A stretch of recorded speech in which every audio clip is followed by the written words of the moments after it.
병을 고치는 두 가지 원리라는 제목으로 하나님 말씀을 증거하겠습니다. 예수님께서 이 땅에 오신 이유는 자기 백성을 그들의 죄에서 구원하시기 위함입니다.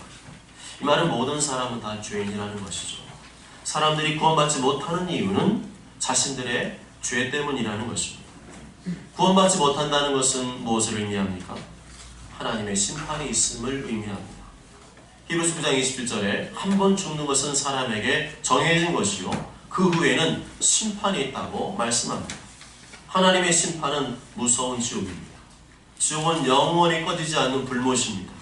연못은 연못인데 불못이라는 것입니다. 부글부글 끓는 불못에 들어가는 형벌과 심판은 하나님의 공의로우심을 나타냅니다. 그런데 하나님의 심판은 세상의 재판처럼 힘과 돈의 논리에 의해서 굽어지지 않습니다. 왜곡되지 않습니다. 증거가 없으면 무죄 처리되는 불완전한 재판도 아닙니다. 하나님의 심판은 영원히 진실되고 참되시며 모든 사건의 순서와 정황 그리고 마음의 동기와 생각까지 꿰뚫어 보시는 한치의 오차도 없는 정확하고 공의로운 심판인 것입니다. 그렇다면 하나님의 심판의 근거는 무엇입니까? 그것은 우리 손에 들려있는 성경입니다. 하나님은 우리에게 아무것도 안 알려주시고 무턱대고 심판하는 분이 절대 아니십니다. 하나님은 미리 예상 문제와 정답까지 내주고 심판하는 분이십니다. 학창시절에 가장 좋은 선생님이 누구셨던가요? 미리 예상 문제를 알려주는 선생님이 아니시던가요? 더 좋은 선생님이 누구입니까? 가장 인기 많은 선생님이 누구예요? 정답까지 알려주는 선생님이 아니십니까? 하나님이 바로 그러한 분이시라는 것입니다. 그렇다면 하나님이 우리에게 알려주신 예상 문제와 모범 답안은 무엇일까요? 성경입니다. 성경을 보면 하나님이 누구를 심판하실지 누구를 구원하실지 정확하게 알 수 있습니다. 아무도 멸망받지 않도록 성경을 통해서 다 공개해 주신 것입니다. 내년 1일부터 우리 교회는 교회적으로 성경 묵상 큐티를 실시할 것입니다. 큐티란 영어로 quiet time을 말합니다. quiet time이란 조용한 시간을 말하죠. 조용히 하나님의 말씀을 읽고 묵상하는 시간이 큐티인 것입니다. 이미 큐티책은 충분히 구입해 두었습니다. 이미 수십 권의 큐티를 준비해 두었습니다. 과감히 신청만 하시면 됩니다. 저것은 내 거야. 난 반드시 큐티하고 말 거야. 과감히 신청하시면 됩니다. 혼자서는 하다가 말기 때문에 교회적으로 하는 것입니다. 날짜별로 묵상할 분량이 적기 때문에 누구나 부담 없이 도전할 수 있습니다. 2달 분량의 책값이 5,000원 밖에 안 되기 때문에 마음만 있으면 누구나 동참할 수 있습니다.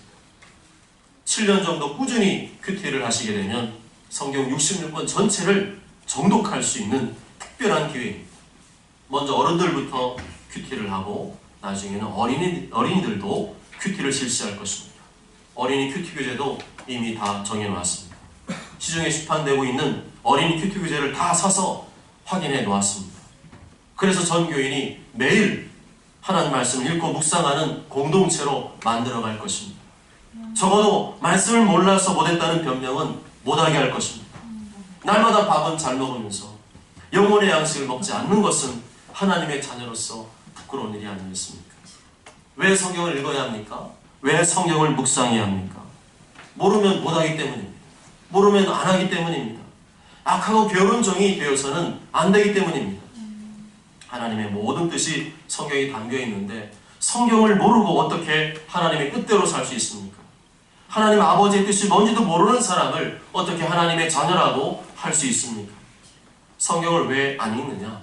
왜 성경대로 살지 않으려고 하느냐? 사실은 믿음의 문제입니다. 성경을 전능하신 하나님의 말씀으로 믿는다면 어떻게 성경을 안 읽을 수가 있습니까? 어떻게 성경대로 살려고 애를 쓰지 않을 수가 있습니까?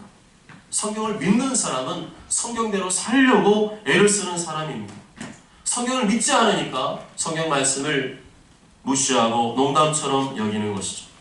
단지 시대의 정신을 따라서 내가 먹고 마시고 결혼하고 돈 버는 일에만 매달려서 사는 것입니다. 예수님은 당신을 믿는다고 하면서도 하나님의 뜻대로 살지 않는 사람은 믿지 않는 사람으로 간주하실 것입니다. 입으로만 안다 그러고 입으로만 믿는다 그러는 사람은 불신자 취급하실 것입니다. 그리고 그들에게는 심판이 있을 것입니다. 마태복음 7장 21절 23절에 나더러 주여 주여 하는 자마다 다 천국에 들어갈 것이 아니요 다만 하늘에 계신 내 아버지 뜻대로 행하는 자라야 들어가리라. 그날에 많은 사람이, 적은 사람이 아니라 많은 사람이, 예수님 모르는 사람이 아니라 예수님을 아는 사람이, 믿는 많은 사람이 나더러 이르되 주여 주여, 우리가 주의 이름으로 선지자 노릇하며 주의 이름으로 귀신을 쫓아내며 주의 이름으로 많은 권능을 행하지 아니하였나이까 하리니 그때 내가 그들에게 밝히 말하되 내가 너희를 도무지 알지 못하니 불법을 행하는 자들아 내게서 떠나가라 하리라. 예수님을 향해서 주여 주여만 하는 사람은 천국에 못 들어간다는 것입니다. 예수님 안다고 다 천국에 들어가는 게 아니라는 것입니다. 믿는다로 행하는 자라야 들어간다고 말씀합니다. 아는 것과 믿는 것이, 그리고 실제로 행하는 것이 일치하는 사람만이 들어가는 것이 천국이라는 것입니다. 또한 아무리 설교를 잘하고 아무리 많은 병자를 고치고 아무리 많은 귀신을 쫓아내는 능력을 행했어도 하나님의 뜻대로 살지 않은 사람도 못 들어갑니다. 은사와 능력으로 구원받는 것이 아니라 하나님의 뜻대로 사는 사람만이 구원받는 줄 믿습니다. 다른 거 다 하잖아요. 아무리 돈 많이 벌고 똑똑하고 유능해도 하나님 아버지 뜻대로 살기 위해 몸부림치지 않는 사람은 천국에 못 들어간다는 것, 그것이 예수님이 말씀하신 심판의 기준입니다. 예수님이 다 알려주셨어요. 예상 문제 정답 다 알려주셨습니다. 모른다고 말할 수가 없다는 것. 이 말씀은 문자적으로 해석해야 됩니다. 이 말씀을 문자적으로 해석하지 않는 사람들이 있는데 그 사람들이야말로 하나님의 심판을 받을 가능성이 높습니다. 이 말씀을 어렵게 이해하고 해석할 이유가 하나도 없습니다. 성경 중에는 난해하고 어려운 구절도 있지만 대부분은 그렇게 어렵게 기록되어 있지 않습니다. 앞뒤 문맥과 흐름만 이해하면 초등학생도 충분히 이해할 수 있도록 기록되어져 있습니다. 그런데 성경 한쪽에서는 믿음으로만 구원받는다 그러고 성경 한쪽에서는 믿음만이 아니라 행함이 있어야 한다고, 그래야 구원받는다고 말합니다. 사실은 둘 다 같은 말입니다. 성경이 일관되게 믿음과 행함을 동전의 양면처럼 취급하고 있기 때문입니다. 그럼 우리는 이렇게 이해하면 됩니다. 예수님 믿는 사람은 누구나 죄와 심판에서 구원받지만 예수님이 요구하시는 믿음이란 하나님 아버지 뜻대로 사는 믿음을 말하는 것이다. 제가 분명히 예언하지만 하나님은 성경대로 심판하실 것입니다. 누가 이런 말을 했다더라, 어떤 유명한 학자나 목회자가 이런 말을 했다더라, 그런 참고는 해야 되지만 최종적인 판단 근거는 오직 성경에 있는 줄 믿습니다. 아멘. 성경 말씀이 나의 구원을 책임져 주는 것이지 다른 누가 책임져 주는 것이 절대로 아닙니다. 아멘. 그래서 성경을 자꾸만 어떤 틀에 집어넣어서 이해하려고 해서는 안 됩니다. 어떤 틀에 짜맞추어서 해석하려고 해도 안 됩니다. 성경은 성경 그대로 읽고 해석해야 합니다. 여기에서 이 말씀하면 그대로 믿고 저기에서 저 말씀하면 그대로 믿어야 합니다. 한쪽으로만 편협하게 믿으면 이단이 됩니다. 내가 좋아하는 성경 구절만 믿어도 사실은 이단이 되고 있는 것입니다. 성경은 전부 다 믿어야 되고 전부 다 종합하여 믿어야 됩니다. 이제 본론으로 들어가 보겠습니다. 예수는 분명히 자기 백성을 구원하시기 위해서, 그들의 죄에서 구원하시기 위해 오셨습니다. 그러면 죄의 문제만 해결해 주시면 되는 거 아닙니까? 영적인 문제만 해결해 주면 되는 거 아닙니까? 그런데 예수님은 죄의 문제뿐만 아니라 질병의 문제까지도 해결해 주셨습니다. 죄와 질병은 연관이 있다는 것이죠. 죄로 인해서 죽음이 찾아왔다는 것입니다. 맨 처음 에덴 동산에 죄가 없을 때에는 질병도 없었고 죽음도 없었습니다. 에덴 동산에 죄가 들어옴과 동시에 질병도 찾아왔고 죽음도 찾아왔습니다. 그렇지만 질병의 문제가 꼭 죄의 문제냐? 그렇게 말할 수는 없습니다. 요한복음 11장 4절에 보면 이 병은 죽을 병이 아니라 하나님의 영광을 위함이요 하나님의 아들이 이로 말미암아 영광을 받게 하려 함이라 말씀하십니다. 하나님께서 영광을 받으시게 하려는 목적으로 주시는 질병도 있다는 것이죠. 그러나 이런 경우는 흔치 않습니다. 대부분의 경우 질병은 인간의 마음, 인간의 죄악과 탐욕으로 인해서 생기는 것입니다. 이 세상은 죄인들이 모인 곳이기 때문에 크고 작은 갈등과 스트레스가 매일마다 발생하고 있습니다.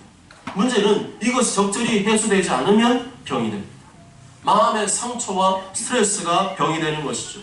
현대인들의 질병은 잘못된 식습관, 운동 부족보다도 마음의 스트레스 인해 발생되는 질병들이 훨씬 더 많다는 사실을 기억해야 합니다. 여하튼 예수님께서는 병을 고치러 오신 분이 아닐까 할 정도로 가는 곳마다 병을 고쳐주셨습니다. 오늘 본 말씀에서도 예수님께서 병을 고쳐주시는 장면이 나옵니다. 나병을 고쳐주셨고 또한 중풍병을 고쳐주셨습니다. 우리 사에게는 병을 안 고치고 말씀만 전하셔도 될 것 같은데 예수님은 가는 곳마다 병을 고치면서 말씀을 전하시고 말씀을 전하시면서 병을 고쳐주셨습니다. 영혼을 구원하러 오셨으면 영적인 일만 하시면 되지 왜 굳이 병을 고치셨을까요? 하나님의 마음이 그러함을 보여줍니다. 자식이 아픈 것을 보면 안쓰러워서 견디지 못하는 것이 부모의 마음인 것처럼 하나님께서 인간들을 바라볼 때 그러하시다는 것입니다. 이사야 선지자가 예수님을 가리켜서 영존하시는 아버지라 말한 것도 바로 그 뜻입니다. 부모님의 사랑으로 우리를 돌보시고 보호하시는 분이 예수님이시라는 것입니다. 그러니 병자들을 보고 어떻게 그냥 지나칠 수가 있습니까? 내 자식이 아파서 병들하고 있는데 어떻게 부모님이 그냥 지나갈 수가 있습니까? 예수님 당시에도 의사가 있었지만 예수님은 병자를 향해서 나는 말씀만 전하러 왔어. 너는 가서 약이나 사 먹어. 병원이나 가봐 하지 않으셨습니다. 약 먹고 병원 가서 간단히 치료될 사람은 예수님 앞으로 나오지 않았습니다. 예수님은 잘 안 낫는 질병, 못 고치는 질병, 불치병, 난치병 환자들을 고쳐주셨습니다. 돈이 없어서 치료받지 못하는 사람들을 고쳐주셨습니다. 예수님 앞으로 나와 병 낫기를 원하기만 하면 고쳐주셨습니다. 예수님은 사실 알고 보면 최고의 의사였습니다. 제품을 설계하고 만든 사람이 그 제품을 가장 잘 아는 것처럼 예수님은 인간을 설계하고 만드신 하나님의 아들이시기 때문에 인간의 내장, 장기, 혈관, 심줄 모든 것을 가장 자세히 알고 계십니다. 그래서 예수님은 최고의 의사이시죠. 신앙은 한쪽으로만 치우치면 안 됩니다. 하나님 우리가 영적으로만 잘 되길 바라는 것이 아니라 우리의 마음과 생각도 우리 육체도 건강하고 잘 되기를 원하십니다. 신약만 읽으면 되는 것이 아니라 구약도 읽어야 됩니다. 요한삼서 2절을 보면 사랑하는 자여 내 영혼이 잘됨 같이 범사가 잘되고 강건하기를 내가 간구하노라 말씀합니다. 하나님은 우리의 영과 혼과 육 모두가 건강하고 잘 되시기를 바라십니다. 그것이 하나님의 뜻인 줄 믿습니다. 너무 경건하고 영적인 것만 추구하는 사람들은 육체의 건강과 육신의 복을 정죄하거나 비난하는 경향이 있습니다. 그런데 그것은 잘못된 것입니다. 그럴 것 같으면 예수님이 이 땅에 오셔서 인간의 질병과 연약함을 고치실 이유가 하나도 없습니다. 그러나 예수님의 3대 사역 중에 하나는 바로 치유 사역입니다. 마태복음 4장 23절에 예수께서 온 갈릴리에 두루다니사 그들의 회당에서 가르치시며 천국 복음을 전파하시며 백성의 모든 병과 모든 약한 것을 고치시니라고 말씀합니다. 회당에서 가르치시고 교육을 말합니다. 천국 복음을 전파하시니 전도를 말합니다. 모든 병과 모든 약한 것을 고치시니 치유를 말합니다. 이 세 가지 중에 한 가지 사역이라도 빠져있으면 지금 교회가 제 기능을 하고 있지 않은 겁니다. 초대교회는 이 세 가지 3대 사역을 그대로 재현했습니다. 예수님이 하셨던 그 사역을 그대로 재현했습니다. 그렇다면 우리도 동일하게 예수님의 3대 사역을 재현해야 합니다. 교회가 가르치고 전도하는 것에서 그쳐서는 안 됩니다. 교회 안에 아픈 분들이 얼마나 많습니까? 교회 밖에 아픈 분들이 얼마나 많습니까? 100세 시대가 되어가니까 더 많습니다. 약 먹고 병원 가서 해결될 질병보다 뚜렷한 원인과 병명을 찾지 못하는 질병들이 훨씬 더 많아지고 있습니다. 환경오염, 스트레스, 온갖 다른 요인들이 점점 더 우리에게 질병을 유발하고 있습니다. 의사를 맹신하지 마십시오. 의사는요, 의사일 뿐이에요. 자신이 알고 배운 것 외에는 모른다는 사실을 기억하십시오.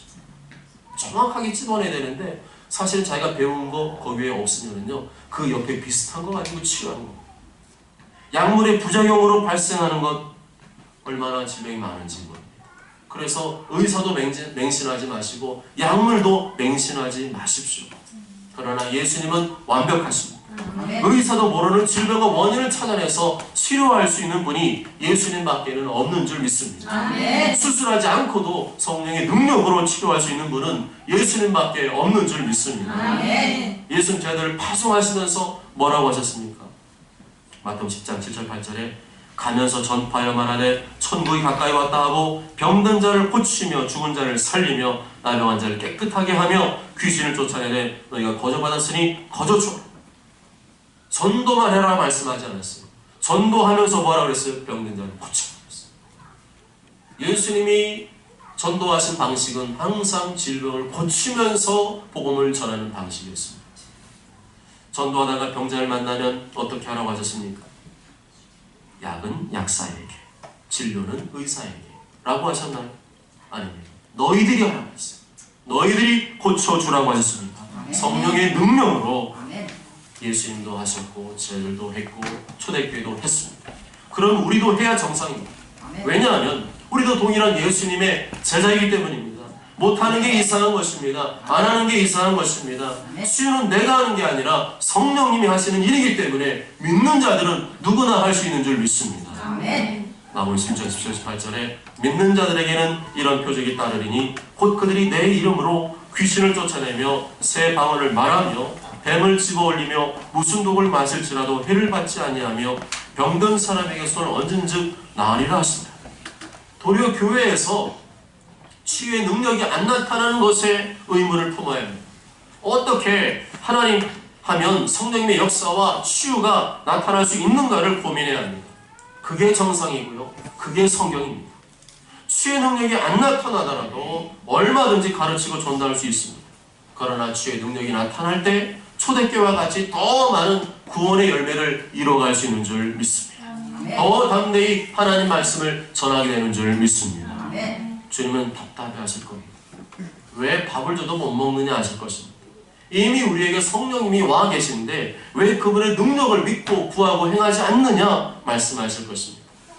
감사하게도 성령님께서 우리 교회 가운데 치유의 능력을 행하고 계십니다. 우리 교회는 어린아이까지 다 치유의 능력을 경험하고 있습니다. 정말 감사한 일이죠. 내가 믿음을 갖고 꾸준히 치유만 받으면 성령님이 알아서 고쳐주고 계십니다. 어린이들만 하면? 어린이들만 하면? 사실이에요? 아니에요? 맞아요? 틀려요? 맞아요. 예수님이 어린아이들도 다 치유하고 계시고 심지어는 갓난아이까지 치유하고 계십니다. 정말 감사한 일입니다. 이제 초대교회처럼 밖으로 나가 치유의 능력으로 전도할 때가 다가오고 있습니다. 올 3월달에 그 치유의 은사 능력이 임했기 때문에 올 1년 동안은 워밍업이었습니다. 그동안 임상실험 어떻게 치유하면 되는가 그런 것들을 경험했다면 이제는 내년부터는 밖으로 나가서 전도할 때가 다가오고 있습니다. 질병 고쳐서 뭐 할 겁니까? 우리에게 치유의 능력과 은사를 주신 이유가 어디에 있습니까? 전도하라고 하신 줄 믿습니다. 전도하라고 하신 줄 믿습니다. 전도가 잘 안 되는 이 시대에 마음이 점점 더 강팍해지는 이 시대에 하나님의 살아계심을 보여주는 확실한 방법은 치유의 능력인 줄 믿습니다. 초대교회처럼 치유의 능력을 통해서 죽어가는 많은 영혼들을 구원해낼 책임이 바로 우리에게 있는 것입니다. 그러면 누가 치유받고 병고침 받을 수 있는가? 12절 말씀 다 함께 읽어봅니다. 12절 시작. 예수께서 한 동네에 계실 때 온몸에 나병 들린 사람이 있어 예수를 보고 엎드려 구하여 이르되 주여 원하시면 나를 깨끗하게 하실 수 있나이다 하니. 아멘. 나병은 쉽게 말하면 살이 썩어 들어가는 병입니다. 피부에 반점이 생기고 고름이 생기고 감각이 없어지고 나중에는 신체의 일부가 잘려나가는 질병입니다. 코도 떨어져 나가고 귀도 떨어져 나가고 손가락도 떨어져 나가고 팔뚝도 떨어져 나갑니다. 밥을 푸다가 손가락 2개 떨어졌네 하는 게 바로 이 나병입니다. 지금은 의술이 발달되어서 이 나병을 치료할 수 있는 약이 개발되었다고 하지만 예수님 당시에는 죽음의 병이었습니다. 약도 없고 전염성이 강해서 일반 사람들과 격리시켰습니다. 나병에 걸리면 일평생 가족과 떨어져서 외롭게 탄식하며 살아가야 했습니다. 성경에 나오는 나병은 인간의 의술로 고칠 수 없는 질병을 상징합니다. 난치병, 불치병에 걸린 사람이 예수님 앞에 다가온 것입니다. 온갖 방법을 써보았어도 아무런 소용이 없었는데 예수님의 소문을 듣고 찾아온 것입니다. 소문이 중요합니다. 소문이 중요합니다. 아멘. 우리 소풍교회 그 치료의 능력이 나타나고 있다는 소문이 나는 것이 중요합니다. 아멘. 그러면 병원에서 먹고 있는 사람은 어디로 오겠어요? 소풍교회로 오는 거죠. 아멘. 그런 예수님 보자마자 엎드렸어요. 엎드린다는 것은 굴복을 의미합니다. 포기를 의미합니다. 그동안 온갖 애를 다 써보았지만 안 되었다는 것입니다. 이제는 모든 소망이 무너지고 다 포기한 상태라는 것입니다. 주여, 원하시면 나를 깨끗하게 하실 수 있나이다. 이 표현은 예수님만이 이 병을 고칠 수 있다는 간절한 마음을 표현한 것입니다. 다른 것으로는 안 되고요, 주님만이 할 수 있다는 자신의 절박한 심정을 표현한 것입니다. 아멘. 이렇게 온갖 병을 고치기 위해서 애쓰고 노력한 사람이 예수님께 나왔을 때 어떻게 말할까요? 평범하게 말할 수 없어요.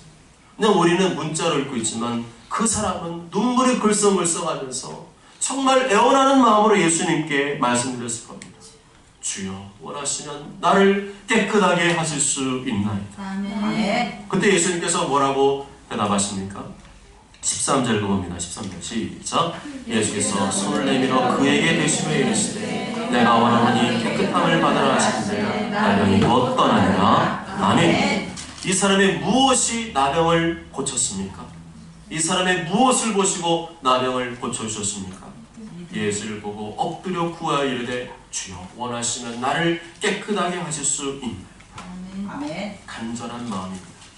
예수님이 원하시는 것은요, 돈도 아니고 명예도 아니고 권력도 아니고 세상에 그 무엇도 아니고 오직 간절한 마음, 주님만이 고칠 수 있다는 간절한 마음을 원하셨습니다. 간절한 마음을 다른 말로 바꾸면 믿음이에요. 믿음은 간절함입니다. 아멘. 간절함이 없는 믿음? 믿음 없는 거예요. 식어진 겁니다. 약해진 겁니다. 껍데기만 남은 겁니다. 간절함이 없는 사람이 기도하는 거 맞습니까? 간절함이 없는데 어떻게 기도합니까? 간절함이 없는 기도를 하나님이 들으시겠습니까? 믿음이 있다고 하면서 간절함이 사라졌다면 위험한 거예요. 예전에는 그랬는데 지금은 아니라면 영적으로 위험한 상태에 있는 겁니다. 간절함을 잃어버리면 형식적이고 위선적인 믿음이 됩니다. 악하고 게으른 종이 됩니다. 그래서 주님을 향한 간절한 마음을 잃어버리면 사실 믿음 전체를 잃어버린 것입니다. 믿음을 잃어버리면 주님 앞에 나오지 않습니다. 엎드리지 않습니다. 간구하지 않습니다. 만일 나에게 이런 증상이 오랫동안 지속되고 있다면 믿음을 잃어버린 것과 마찬가지입니다. 또한 17절에 보면 예수님께서 말씀을 가르치고 있는데 병을 고치는 주의 능력이 예수님과 함께 하였습니다. 예수님이 선포한 것이 아니라 말씀을 듣고 있는 중에 치유가 일어났다는 겁니다. 따로 선포하지 않아도 말씀을 듣는 중에 치유가 일어난다는 것입니다. 그런데 어떤 사람은 이것을 또 악용해서 말하더라고요. 거 봐라, 치유는 은사로 나타나는 게 아니야. 말씀 듣는 중에, 예배 드리는 중에 치유되는 거야. 그렇게 선포에 치유가 나타나는 게 그거는 잘못된 거야. 사단이 장난치는 거야. 말하는 분들도 있습니다. 정말 그렇습니다. 예수님이 말씀을 가르치는 중에만 치유가 임했습니까? 지금 13절 봐도 그렇고 24절, 25절 봐도 그렇고 현장에서 예수님 입으로 치유를 선포할 때에 치유의 능력이 나타나는 줄 믿습니다. 아멘. 왜 인간의 생각과 판단으로 성령님의 능력을 제한합니까? 인간이 성령님의 능력을 제한할 권리가 있습니까? 예수님은 언제라도 자유롭게 치유하십니다. 아멘. 초대교회가 그러했고 예수님 믿고 성령 받은 우리도 그러하기를 원하십니다. 아멘. 말씀을 듣는 중에 치유되고 기도하는 중에 치유되고 치유 사역을 하는 중에 치유되기를 원하십니다. 아멘. 교회에서도 치유되고 집에서도 치유되고 길거리에서도 치유되기를 원하십니다. 아멘. 아멘. 18절과 19절 다 함께 읽어보십니다. 시작. 한 중풍병자를 사람들이 침상에 메고 와서 예수 앞에 내려놓고자 하였으나 우리 때문에 메고 병을 들어갈 수 없이 못하지라 지붕에 올라가가 병을 벗기고 병자를 침상째 무리 가운데로 예수 앞에 바라보니 아멘. 이번에는 중풍병에 걸린 환자가 나오고 있습니다. 중풍병은 몸이 마비되는 병입니다. 중풍에 걸린 사람은 몸이 마비되어서 스스로 걸어서 예수님 앞으로 갈 수가 없기 때문에 주변의 사람들이 그를 침상에 메고 데리고 왔습니다. 그렇지만 현장에 도착해 보니까 병고침 받으려고 하는 사람들이 너무 많았습니다. 가고 싶지만 갈 수가 없었습니다.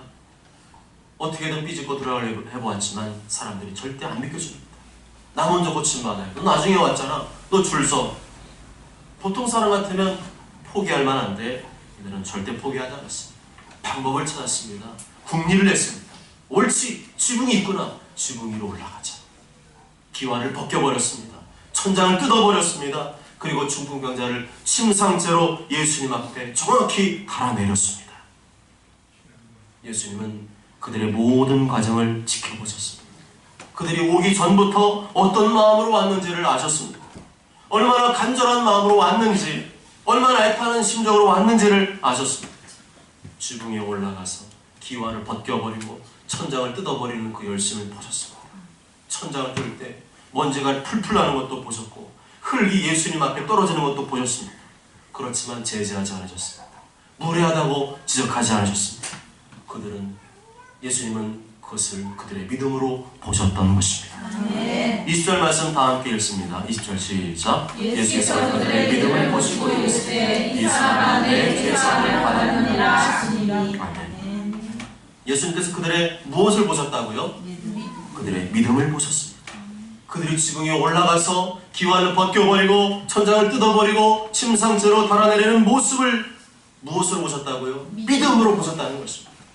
그래서 병고침 박교에서 교회 나오는 것, 교회 나오는 사람, 그것을 믿음으로 보신다는 것입니다. 아멘. 믿음은 행하는 것입니다. 아멘. 믿음은 움직이는 것입니다. 아멘. 애쓰는 것이고 적적인 아멘. 것입니다. 아멘. 가만히 있는 것은 믿음이 아닙니다. 아멘. 아무것도 안 하는 것은 절대 믿음이 아닙니다. 아멘. 게으른 것도 믿음이 아닙니다. 천국은 침노하는 자, 천국을 공격하는 자의 것입니다. 간절한 마음이 믿음입니다. 아멘. 뜨거운 마음이 믿음입니다. 아멘. 애쓰고 노력하고 적극적으로 다가가는 마음이 믿음입니다. 아멘. 예수는 그들의 행동만을 보시는 것이 아니라 그들의 중심 곧 믿음을 보신 것입니다. 아멘. 그런데 예수님께서 이 사람이 내 죄의 사함을 받았느니라 말씀합니다. 이 중풍병자의 질병이 무엇 때문에 생겼다는 겁니까? 죄 때문에 생겼다는 거죠. 모든 질병이 죄 때문에 생기는 것은 아니지만 죄 때문에 생기는 질병이 있다는 겁니다. 그렇다면 이 사람의 질병을 고치기 위해서는 무엇부터 먼저 해결해야 됩니까? 죄가 먼저 해결돼요. 죄 사함부터 받아야 됩니다. 회개하고 돌이켜야 됩니다. 그렇지 않으면 이 병은 고쳐지지 않는 병이라는 것이죠. 또다시 재발한다는 것입니다. 그렇기 때문에 예수님께서는 난받을지어다, 고침받을지어다, 들고 일어서라, 치유부터 선포하신 것이 아니라 죄사함부터 선포하신 것입니다. 아멘. 질병의 근원부터 치료하시는 분이 바로 하나님이시죠. 아멘. 그래서 제가 치유사하다 보면요, 분명히 오른쪽 다리가 아프대요. 그런데 제가 예수님의 이름을 선포하면요, 오른쪽 다리가 움직이는 것이 아니라 왼쪽 다리가 움직여요. 그리고 왼쪽 다리의 뒤꿈치가 움직입니다. 그것을 보면서 성령님이 깨닫게 하시죠. 이 사람이 오른쪽 다리가 아픈 이유는 오른쪽 다리가 때문이 아니라, 그게 원인이 아니라 왼쪽 다리, 발목, 뒤꿈치가 아프기 때문에 오른쪽 다리를 많이 써서 오른쪽 다리가 아픈 것이다. 그런데 문제는 이 말을 들은 서기관과 바리새인들이 신성 모독이라고 태클을 걸었습니다. 너도 우리와 똑같은 인간이면서 어떻게 죄를 사한다고 말할 수 있어? 예수님을 인간으로만 믿으면 이런 말을 하게 됩니다. 인간의 눈으로만 바라보면 불신의 말을 하게 됩니다. 그러나 예수님의 입장에서 보면 당연한 겁니다. 예수님은 하나님의 아들이시기 때문에 죄를 사하는 권세를 가지고 계십니다. 단지 권세가 있음을 많은 사람 앞에서 선포한 것일 뿐이죠. 적대적인 감정을 품으면 무엇을 하든지 마음에 들지 않습니다. 미워하는 감정을 품으면 뭐든지 비난하게 됩니다. 내가 지금 누군가를 향해 비난하고 정죄하는 마음으로 가득하다면 내 마음은 서기관과 바리새인처럼 회칠한 무덤인 것입니다. 내 감정과 생각이 잘못되었다는 것을 인정해야 됩니다. 뭐든지 못마땅하게 바라보고 있다면 그것이 악한 것임을 회개해야 합니다. 그렇게 하지 않는 이상 선을 선으로 볼 수 없고 악을 악으로 볼 수 없을 것입니다. 그 사람이 잘해도 칭찬해 줄 수 없고 그 사람이 못할 때 진정 사랑으로 건드릴 수 없을 것입니다.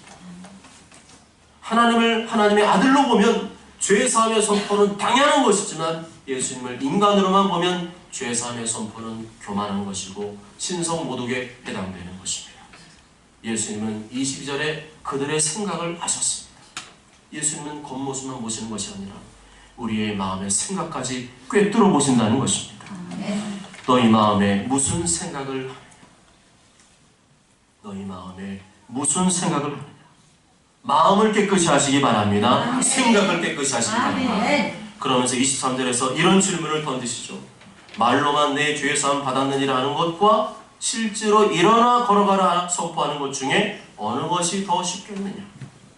여러분 무엇이 더 쉽다고 생각하십니까? 그냥 말로 너 죄 사함 받았어 하는 것과 일어나 걸어가라 둘 중에 뭐가 더 쉽습니까?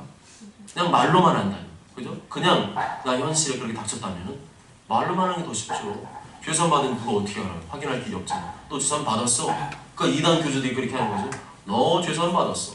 천주교 사자들이 그렇게 하는 거죠. 죄 사함 받았느니라. 그 말은 누구나 할 수 있어요. 그렇지만 일어나 걷게 하는 것은 아무나 못합니다. 실제로 이 중풍병자가 치유받고 일어나 걸어다니게 되면 너는 어떻게 되는 거예요? 내가 죄 사함의 권세를 가진 하나님의 아들로 인정하는 것입니다. 내가 내게 이르노니 일어나 내 침상을 가지고 집으로 가라. 이렇게 선포했더니 어떤 일이 일어났습니까?